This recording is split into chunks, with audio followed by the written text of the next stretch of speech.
Hey, welcome back to the Group Project Podcast. This is episode number 86, and I'm here with Dr. Matt Adams. Dr. Adams, welcome to the show. Hey, thank you. Appreciate being here and looking forward to a conversation with you this afternoon. So I've been told Dr. Adams has a meeting this evening with the fire department at 7, and it's 4:39 right now. So I've got him for the next 2 hours and 20 minutes. Uh, no, I might go a little bit quicker for those of you listening, but Dr. Adams is the superintendent at Woodward-Granger Schools, just outside of Des Moines. Maybe give us a little context. Where is Woodward-Granger? What makes up Woodward-Granger? You bet. So I think everybody in the metro area knows the Ryder Corner.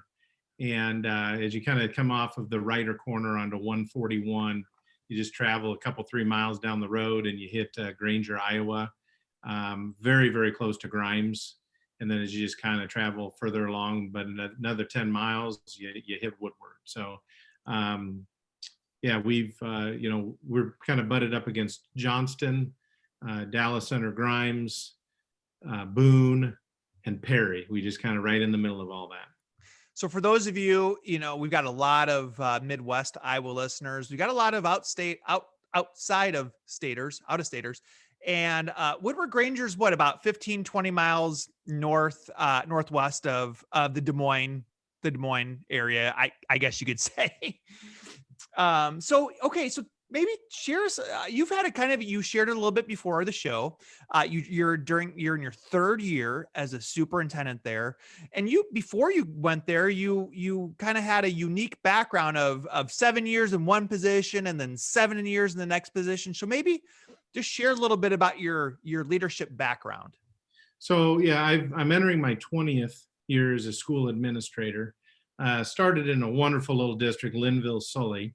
That's over there on the other side of Des Moines, close to Newton and Grinnell and Pella, kind of tucked in there.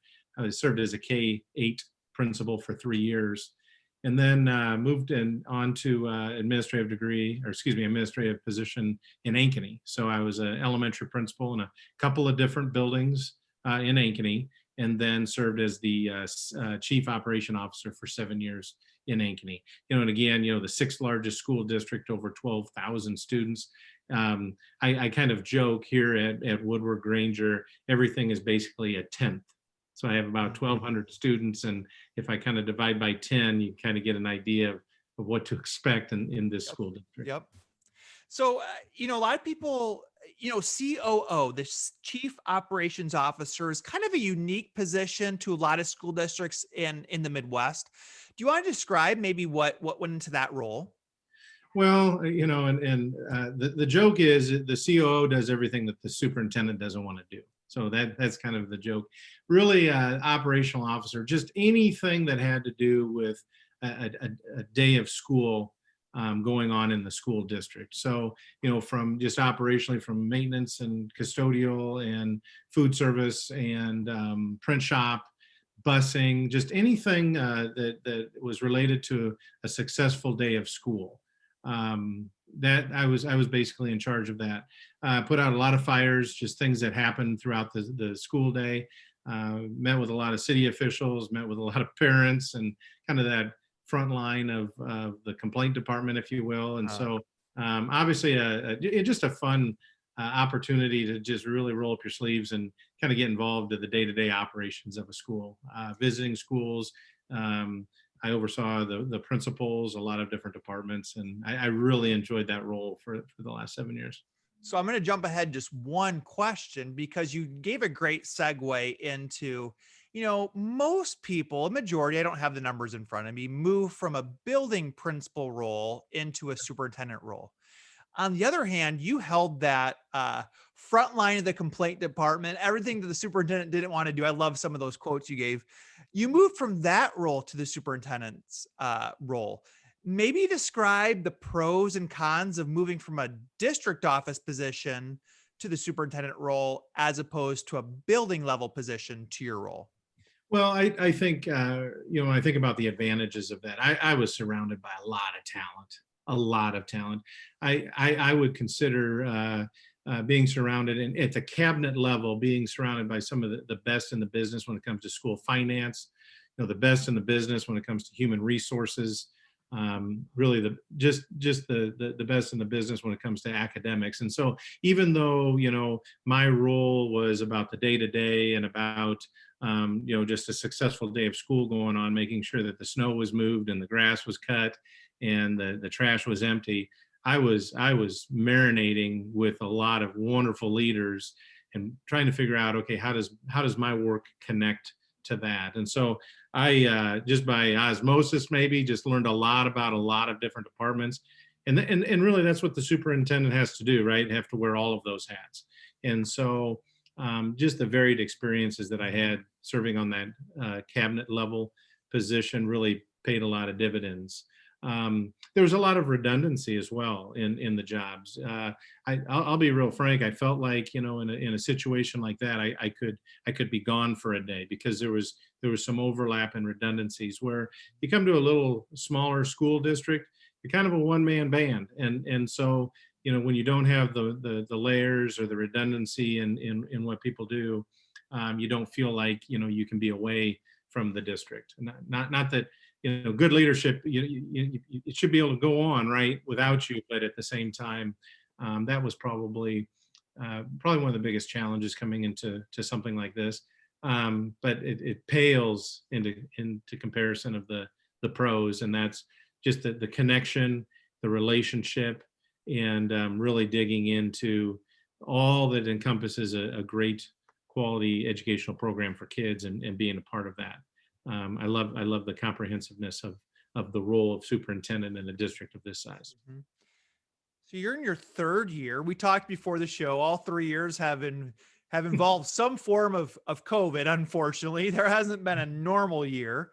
But what is maybe one or two of the biggest lessons? You've been doing this for 20 years now, but Right. within these last 3 years, what are the biggest lessons you've learned?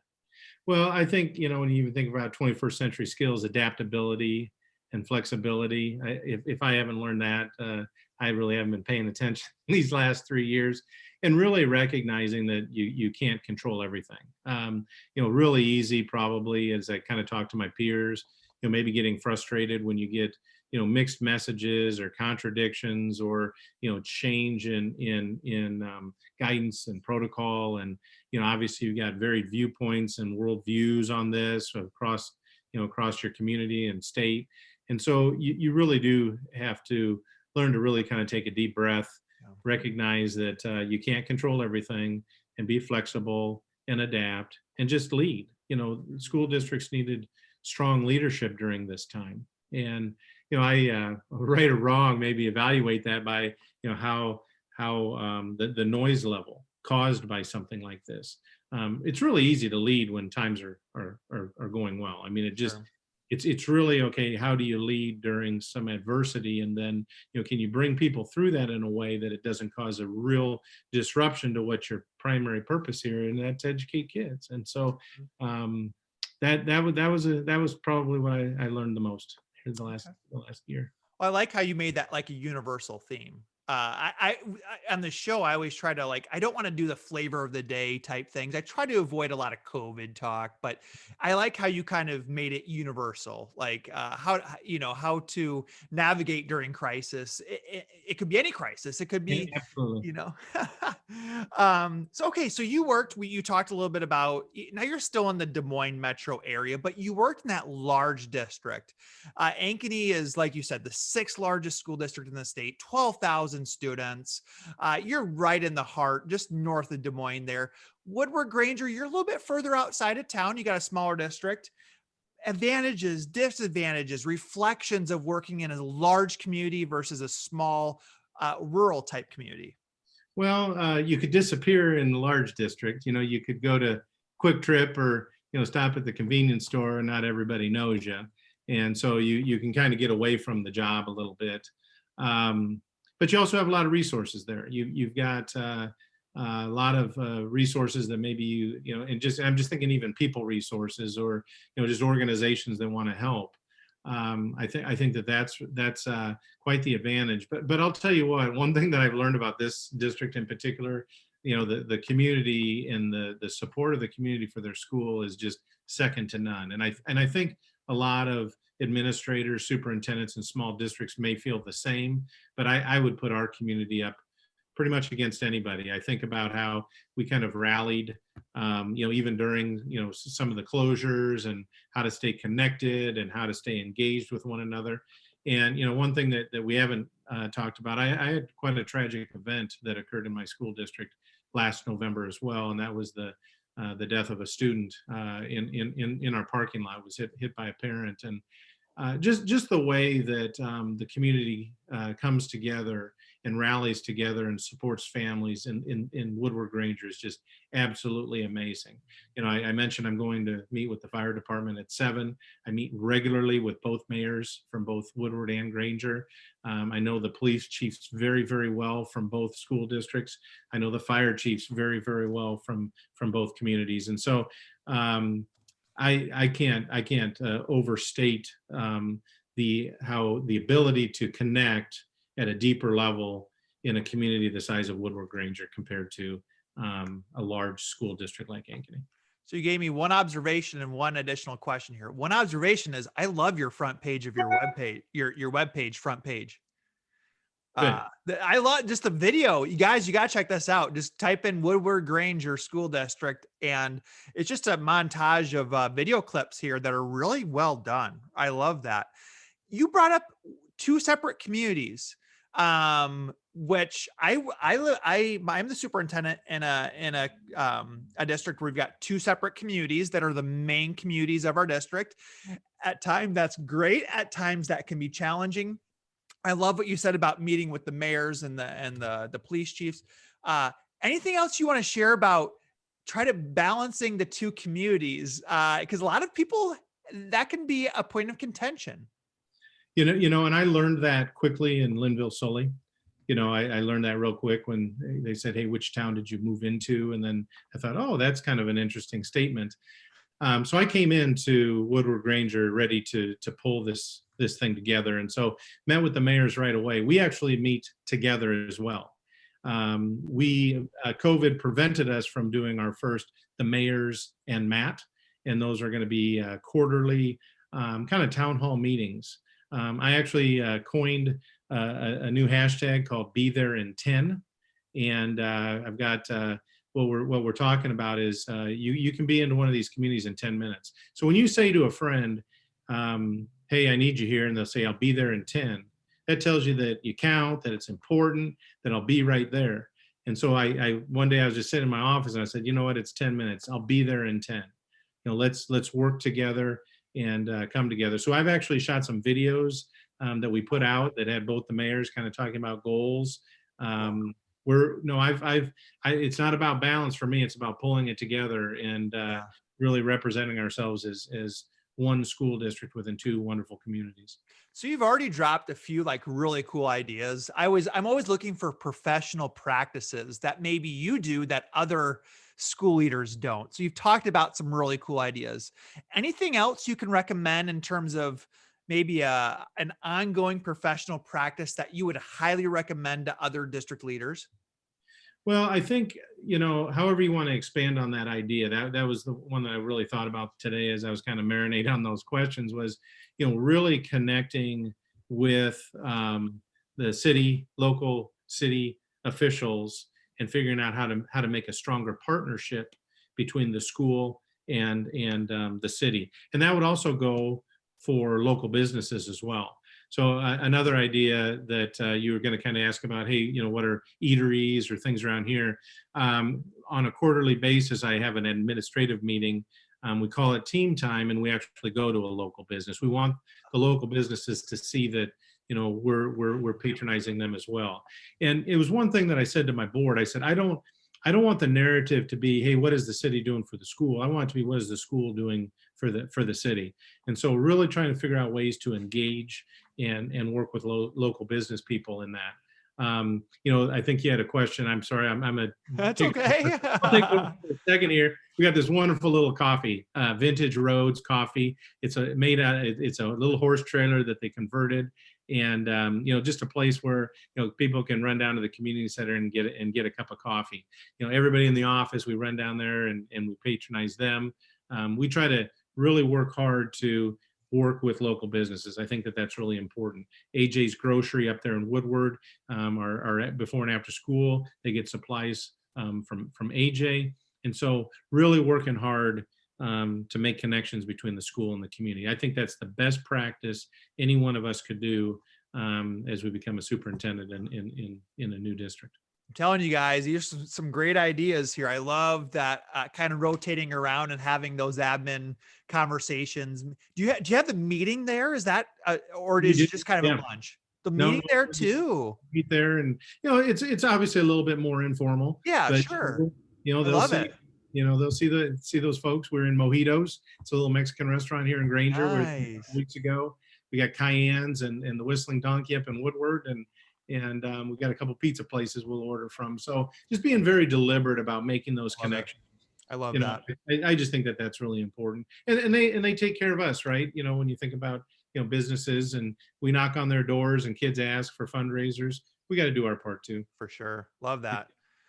Okay. So we talked about this a couple of times, 20 years in education. Let's back up halfway. Let's go back 10 years. Okay. Yeah. So, we always, you seem like a lifelong learner. You seem like willing to okay, let's learn, let's reflect. If you only knew. So let's go 10 years ago. What's one thing that you were certain about education that you're like, yep, this is my philosophy, this is my principle? Now, 10 years later, you're like, oh, I was wrong about that. Well, so maybe I was, I don't know what the word would be. I don't want to say arrogant, but maybe I thought I need to be the smartest guy in the room. And it didn't take too long to figure out. I'm usually the dumbest guy in the room. and so maybe I came to grips with that. I recognized over time that you don't have to be the smartest guy in the room. Typically the answers they're within that room. My job is to kind of dig them out. And so I'm perfectly happy in being the dumbest guy in the room.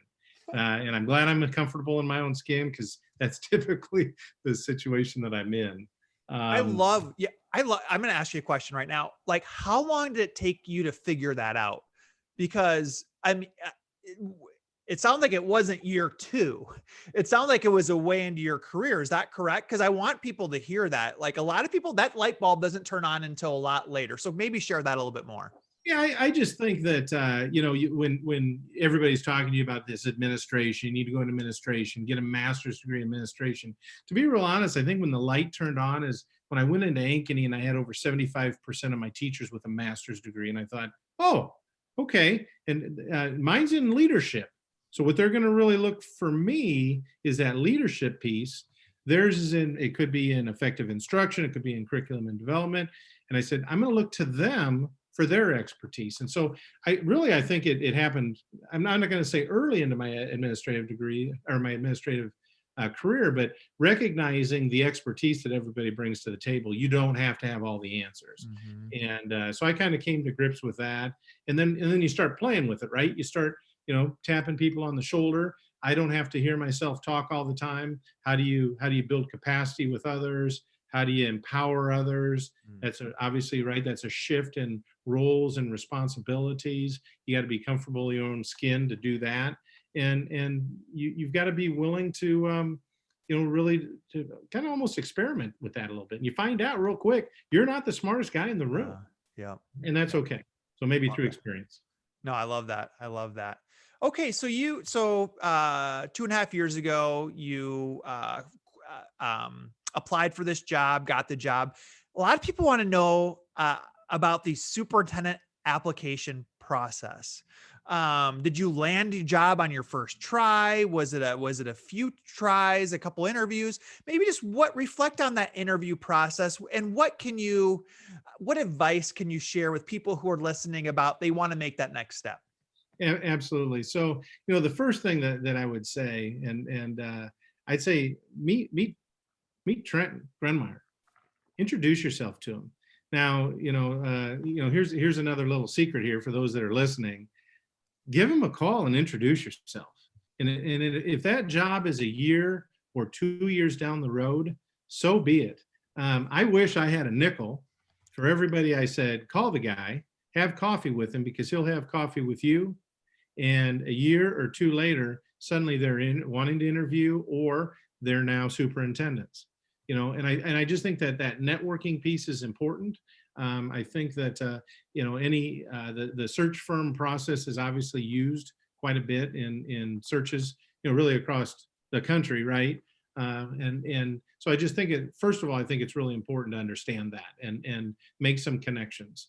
And then this takes a little maturity too, really thinking about the kind of job that you want. So when I did my dissertation, it was actually on superintendent evaluation, and I was really wanting to see, is it, of course now my with the new standards, my it's obsolete. I might as well throw it away now. Uh, But I really wanted to see if a superintendent could live in that standard too. That instructional leadership area, or was it going to be more about that management of resources? And so you want to be very mature about a good match, what you're really looking for in the superintendency. This work is hard enough, right? It's hard enough. So if it's kind of a mismatch for you, if it's kind of for me, I love connections. I love relationship and meeting people at a deeper level. And this has just been kind of spot on for me, as I kind of think about, who I've connected with, from families to local businesses and whatnot. I think that that's important. I don't think you just kind of just keep throwing it out and interviewing for jobs that might not be a good fit for you. So, I'll be perfectly frank with you. This was the only job that I applied for that year. And the secret's out, I wasn't planning on applying. I got a phone call and said, "Hey, this job is open." I said, "Yeah, I know a few people applying." "No, I'm here to call you." And so I hadn't really even thought about that.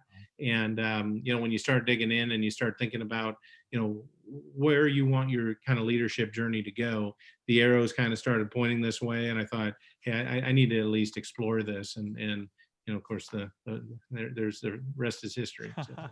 So earlier he mentioned Trent Grunmeyer.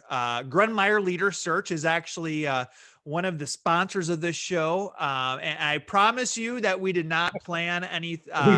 We didn't plan that at Trent all. is not lending us money here, but you're right. I mean, that it's kind of who a little bit, and every state has their their one or two go-to search firms that are pretty big in their areas. So whether you live in Iowa, and I know Trent has I'm looking at the map right now, they've spread their wings and they're going outside the state. But whether or not you're in Iowa or somewhere else, I mean, there are those key people leading the searches. And a lot of times boards will go to them and say, "Hey, who do you have in mind?" The board members don't have the time to be, know who's out there and know who's, the up and comers. So I completely agree with that comment about being proactive. If you're really, you really do. I years and years ago, and of course, at that time, I wasn't even really thinking about the superintendency, but I had coffee with Gaylord Tryon, and just, what's the landscape, help me understand. I just think it's really important, that you start talking to other leaders and networking across the state. That's just really important. And quite frankly, that's why boards go to those search firms, because they kind of know, well, who are the horses in the stable, and you can bring those names to them. And so I don't think it's a time to be bashful. If you're thinking about getting into the superintendency, then you really need to start, connecting with people and understanding the landscape of Iowa and what's going on, and become, as I say, a student of the game when it comes to research in a district. Is this a place that I want to land? And if so, go after it. So you talked, I'm going to go off script just for a minute here. You recently had, you made a new administrative hire in your district. What is one or two things that you're looking for in an interview of an administrator, or maybe it's one or two things don't do in an administrator interview? Just share a couple of thoughts that come to mind in terms of administrator interviews. So Lencioni, I mean, ideal team player, hungry, humble, smart. I'll be frank, that's what I'm looking for. Somebody that's got a passion for this. I've been known to describe this as a lifestyle. Becoming an educator, becoming a teacher, administrator, it really does become a lifestyle. And so you're really looking for somebody that, I consider myself, I say I'm the most curious man on the planet. You're looking for somebody that's curious, that has that tremendous growth mindset, that is relentless pursuit of just learning and growing and changing, and that becomes contagious, doesn't it? I mean, that just creates some energy in itself. And then that humble part is so important. It's okay to say I don't know. And that's the one thing that maybe 10 years ago, I could have said to the young Matt Adams, it's okay to say I don't know, and seek out the answer. I think that humbleness that comes with serving, right? This isn't about us. This is about the families that we serve. And when you can kind of let go of that and realize that we're here for a greater purpose than just ourselves, that the whole is greater than the sum of the parts, we're just kind of one part of all of this. It just really kind of can transform, how you approach this work, I guess. This has been awesome, Dr. Adams. Hey, if you're joining us late, this is episode number 86. I'm with Dr. Matt Adams, the superintendent at Woodward-Granger Schools in Central Iowa. Dr. Adams, before I kind of go into our quick hitters here, is there you're just dropping some knowledge on us, man. Anything else anything else you're like, I really want to make sure I shared that when we're talking more specifically about leadership, philosophy, anything along those lines? Well, if I were to stretch anything, I'd want to stretch kind of that concept of, what our purpose is. When you think about, we've done a lot of work here really talking about, our mission, which is, why we exist, and then our vision, what do we want to create? And then what are our actions and our words, to get to that. And I take it pretty serious when it says building futures. We're building futures one student at a time, in a supportive culture of high expectations. And, I'll tell the teachers that, we're building this future, that every parent has in their mind's eye, the future they have for their child. And it could be, just a job that doesn't even exist. And so that's tireless, and that's pretty selfless. Mm-hmm. And so, if you want to get into leadership to boss people around, you're probably getting into it for the wrong reason. If you want to get into leadership to create the conditions necessary for the success of your teachers and the success of your students, then this is the profession. I think you asked that question, what would you say to get into superintendency? Iowa needs some great leaders, right? Iowa needs great leaders. We need to replace them. And so we need you. We need folks to step up and say, hey, I'm willing to do these jobs because they're important and way bigger than oneself. And that's what kind of fills my bucket. You reminded me of the interview from last week. We had Dr. DeYoung from University of South Dakota on last week, and he's on some nationwide ed leadership. He's a associate professor of ed leadership at South Dakota. And he said, it's not, in terms of leaders coming up, specifically superintendents, there's not much. I forget the exact comment he made. You may want to go back and listen to that if you are listening here, but he said, man, there's going to be a gap. A lot of people are retiring soon. And you're right. Iowa, the Midwest, the United States needs good leaders coming up into superintendency. Isn't it our responsibility? I mean, I think about that, if you aspire to it, we've got a responsibility to keep building this thing and keep backfilling this thing. I do think about that. It's somebody's nephews, nieces, grandsons, children at the school districts, and they deserve great leadership and just like anybody else does. And so, if you really think about this profession and that lifestyle that I talk about, we do kind of have a responsibility to keep kind of replenishing the leadership out there. Okay, man, we're going to shift gears here. And you talked about a few restaurants there. Yeah. I almost feel bad asking you, but let's do this. Let's do one in district and then one in the metro area. So we're going to do best restaurants here. Okay. Best restaurant. So let's talk one Woodward-Granger. If we can pick one, I know I'm putting you on the spot. And then maybe one just Des Moines area restaurant that you would highly recommend. Okay. Well, I think that the Philly steak wrap at the Whistling Donkey, second to none. The Whistling Donkey, okay. The Whistling Donkey, and you can actually get on the High Trestle Trail right there at the Whistling Donkey, and the High Trestle Bridge is right in our backyard. Okay. So I Okay. drive by that. I drive by that every day, so you could get a great meal, and you could take a bike ride and see the High Trestle Bridge. I'm not going to go very far. I Okay. got introduced to the Cattleman Burger at a little pub in Grimes. It's called the Uptown Pub, the Cattleman Burger. Um, you can't see, you don't get the full size of me here, but I like a good burger. I like to eat, and that burger is second to none. And I've eaten burgers all over. So the Cattleman Burger in Uptown would be my choice. Yeah. Awesome. Okay. We've had 86 episodes and a lot of these have been Midwest based. I'm starting to get people texting me like, "Hey, I heard about this on the show. We're trying it out." And almost always the suggestions are spot on. So if you're in the Des Moines area, go check out both those spots, right? Yes. Yes. Um, and they're pretty close to each other. That's awesome. Okay, so the next question is, what is one sneaky good purchase? So like an under the radar purchase that you've made that has most improved your life. Under the radar. I was looking at that question. This is what I came up with. I tell you what, this has improved my life dramatically. I bought my wife a massage chair. And I tell you what, that has been a game changer for my life. Happy wife, happy life, right?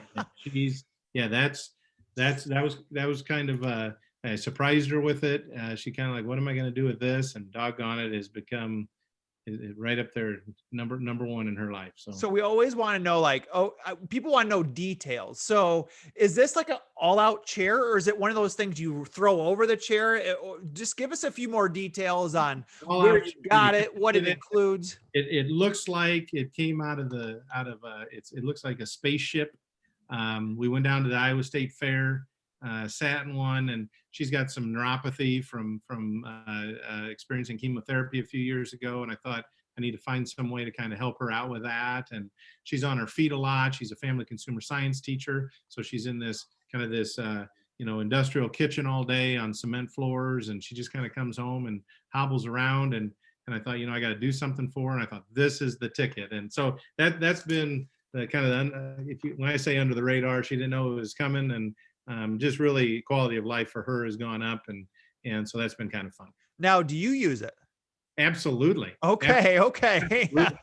Yes. Yeah. I do say that the tension is really the only thing that really holds me together. And so I got to be careful how often I sit in that. If I get too relaxed, I probably kind of turn into a news. So, absolutely. How often does your wife use it? How often do you use it? She's using it daily. I'm probably using it every 4 days, a couple times a week, depending on what time I get home. It's usually in the evening, before you go to bed, just kind of relax yourself.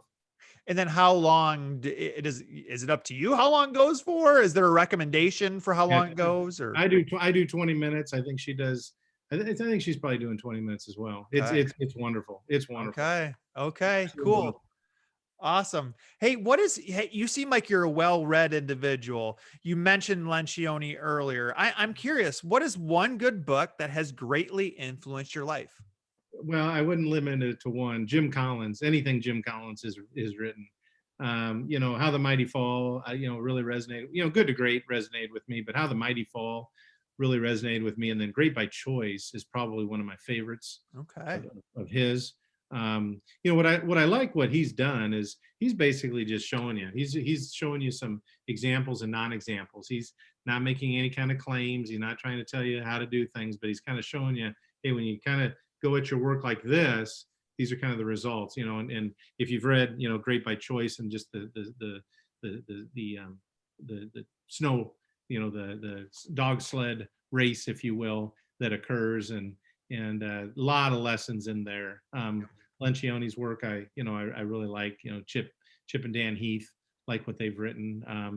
The Power of Moments makes a lot of sense to me.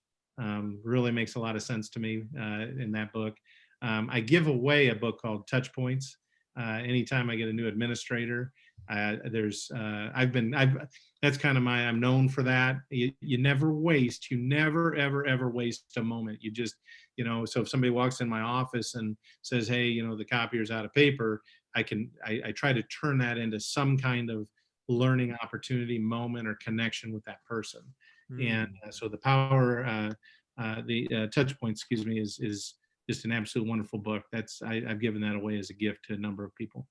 Cool. I'm looking at it right now by Doug Conant and Met Norgard. I don't know if I'm saying that right. Yeah, notice I didn't offer you the author.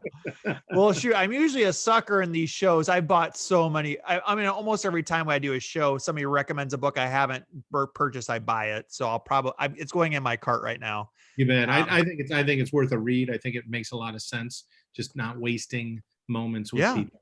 I love that. I love that. Okay, very cool. What is one phone app that has positively impacted your life? Well, now this can be on a personal level. You can do whatever you want, man. The So floor is yours. I have, I kind of called myself the world's most curious man. I've got an app called Shroomify. I have really gotten into fall mushroom hunting. Um, Oh, I've really gotten into that the last couple of years. I love anything outdoors, anything that I can get outside and do. And it was a fond memory back when I was a kid growing up. My grandparents, for Christmas dinner, we always had mushrooms. And it was just always one of those things that said, okay, there's obviously, the morel mushroom is just the gateway mushroom. It's just to get you started. And there's a lot of edibles out there in the fall. And so I've got an app. I purchased 3 books. I actually took a class through Iowa State Extension Office to learn about them. And yeah, it's an app that I'll pull open when I'm out there just hunting around, and I just find a mushroom I can't identify. It helps me identify it. So is mushroom hunting I think I did it once. Is it a Midwest thing or is it all over the United States? well, I also watch a lot of YouTube videos, and there's a lot going on the East Coast in particular. But Okay. I think it's probably pretty. I guess I don't know. It's pretty dry down south to where Yeah. maybe they wouldn't grow, but it might just be a Midwest thing. Okay. Yeah, Okay. yeah. Because I just sometimes I'm like, do people outside of our network area, do they like what are these guys talking about? Right, Uh right. but yes, that's very, very cool. I have not gotten that answer before. I have not gotten that answer before. I was trying to come up with some original. I mean, my Okay, last so 86th here. We got to do something big here. yeah. Okay, so convenience store, like, do you have a go-to gas station down there? I'm a Casey's guy. Casey's, okay. Again, that's a Midwest thing. That's an Iowa thing. The headquarters are right there in Ankeny. Yes, they are. I'm a Casey's guy. Yep, yep. So no, I usually whatever I get at the convenience store is washed down with a Mountain Dew. So Okay, so Mountain Dew. So what do you usually get at Casey's? When you well, walk in there, what direction you going? You go into the pizza, you go into the candy aisle, you going back to the chips? typically I'm heading to the pizza area. Yeah, Pizza. Oh yeah. yeah. It's a quick, fast, easy lunch. There's a Casey's here in Granger. There's a Casey's up there in Woodward, and definitely before Friday night football or volleyball, or before I go to the meeting that I have that evening. Usually I'm stopping at Casey's for food. Yeah. Awesome. Can you okay, so you said first time you got your superintendent job, which is awesome. The first interview. The question is, can you recall a job you applied for but did not get? And did you learn anything from that experience? Uh, yeah. I mean, there's been times that I guess I'm trying to think. One was I really wanted to go back to my hometown, Cedar Rapids, and serve as a principal there. I was young. I was at Linville Sully. Uh, Probably too much of a stretch, for the job that I wanted over there. And I think that's when maybe when I coined the phrase "be a student of the game," just really start understanding. Okay, how does education for adolescents look compared to elementary, and just really be a learner, and get broader experiences, just kind of beyond. And I, that's hard to do, time wise and whatnot. So you don't want to get typecast. You don't want to get kind of pigeonholed into one area, kind of how I describe being around in that cabinet. Just don't limit yourself, I guess. And I think that's what I learned from that, is that there's plenty more to learn, and Yep. the opportunities will present themselves, but you have to be prepared for that in one way or the other. When I was a young teacher, I taught fifth grade. I knew I needed to learn about early literacy in order to become an elementary principal. So on my planning time, I'd go watch first grade teachers teach reading, Wow. because I knew that that would be a hole that I would need to plug, prior to going into a elementary principal interview. And so I try to think the same way, depending on whatever opportunity is going to present itself. So I feel like you've probably thought through this next question a little bit. So being productive, you seem like a reflective person. I've said that a couple times. What's your best tip for being productive? Well, I don't know if I don't know if it comes natural. I told my board, I said, you'll never know where I put my head on my pillow, and they look at me and said, do you even sleep? I think if you're doing, to be productive, and I don't mean to be redundant, but if you go back to what you're doing here, you're serving kids. If you have a passion for that, it's pretty easy to get your energy behind that, and regardless how tired you are, if you remember the greater purpose, if you remember your why, if you will, that why it is that you're doing that, and you don't lose sight of that. I think there's just so many different distractions out there that can suddenly just personal life distractions or professional distractions, or just I'm not going to blame COVID for anything, but there's so many external forces coming at you all the time that if you allow them to become distractions, you'll take your eye off that prize, right? You'll take that, what my purpose is here, and then I think you become less productive. So how do you block out those outside distractions? I think you got to I kind of compartmentalize them a little bit. You kind of put them in their place. I mean, is it truly worth that time and energy? I'm not gonna say I'm not perfect. I always tell people I'll never ask you to be perfect. Please, please, please don't ask me to be perfect. So I'm certainly not perfect at anything, let alone that. But I think you have to be very deliberate about that. You have to be very intentional about that, because otherwise it does just kind of become this drift. Suddenly you look up and you've drifted to a place where you never dreamt you'd be, because you just weren't real deliberate about that. I've always used that analogy, and I try to teach that to my principals. I love to fish. If you're tying on a new lure and you don't pay attention, the boat starts to go towards the rocks. You didn't realize you were going to be there. And so you've really got to pay attention to what you're doing, and try to block out that noise. What is one big goal you're currently working on? Well, I think, I'm spending a lot of time and energy thinking about and executing on bringing a new principal into a team, and working in a team, just really creating that cohesiveness with that administrative team. We've also really started, we're calling it a leadership team, and really pulling in instructional coaches and some others to kind of broaden and kind of, rising tide lifts all boats. Let's get, everybody kind of moving in that direction, so when they go out and lead, because again, all those distractions that can happen when we're trying to do school improvement, right? And so just building a larger group of soldiers to go out and do that work. I think that's probably one of my biggest goals. And then working, again, kind of going back to the city, just really continuing to try to build and work and pull the two communities into the school in more of a partnership. Those would be my two biggest goals right now. Cool. Hey man, we got through all my questions. That was awesome. That was really, really good. Is there anything else that we didn't talk about that you were hoping to get into the show? Well, maybe not hoping to get in the show, but I just think about balance. You're making me kind of think, when you ask these questions, I think they're wonderful questions. And, when I say, hey, personal or professional, I think people need to remember that they need balance in their lives. They need some of those things that they do, whether they're, just kind of that pressure relief valve, if you will, or hobbies, or, just kind of distractions, and get away from the work a little bit. I will tell you, I waited, until all of my own children were grown, before going into the superintendency. It does demand a lot of time and energy.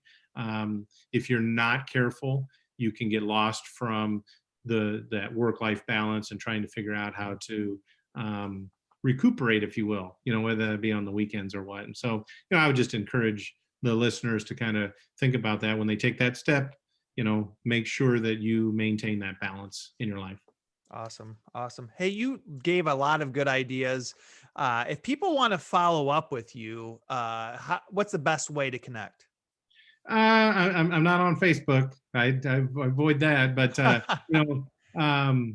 you there's contact information at our website. I'd love to hear from somebody. I learn by talking to other people. I always learn something from everybody that I talk with. So I would love to, and have somebody reach out, say I want to, kind of continue conversations or learn from one another. I've got a great mentor, Greg Defoe over there. If you need to talk to somebody wonderful, that's a wonderful leader, Greg Defoe at ADM, and I talk to him on the phone quite a bit, and I always learn when I talk to somebody else.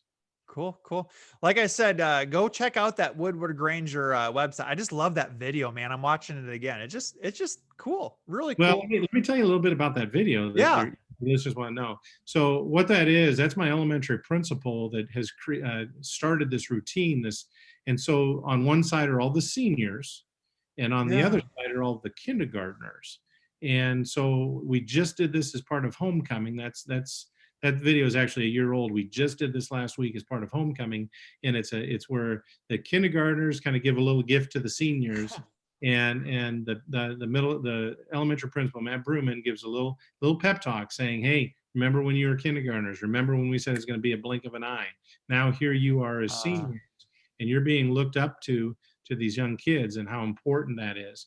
And so that's been a routine that he's been doing for several years, and it's cool. it's pretty cool. Yeah, Reminds me of you mentioned one of my favorite books, Power of Moments, creating those intentional moments that students will remember, absolutely. uh, I so tell you very, what, if people get excited about getting a great popsicle by picking up a phone, imagine what we yeah, could do in school. You know yeah. what I'm saying? Imagine what you can do in school Yes, if you create yes. moments for If you've yourself. read that book, you know what we're talking about. You know about that hotel. I've never been to that hotel out there in California, but you know what we're talking about. You bet.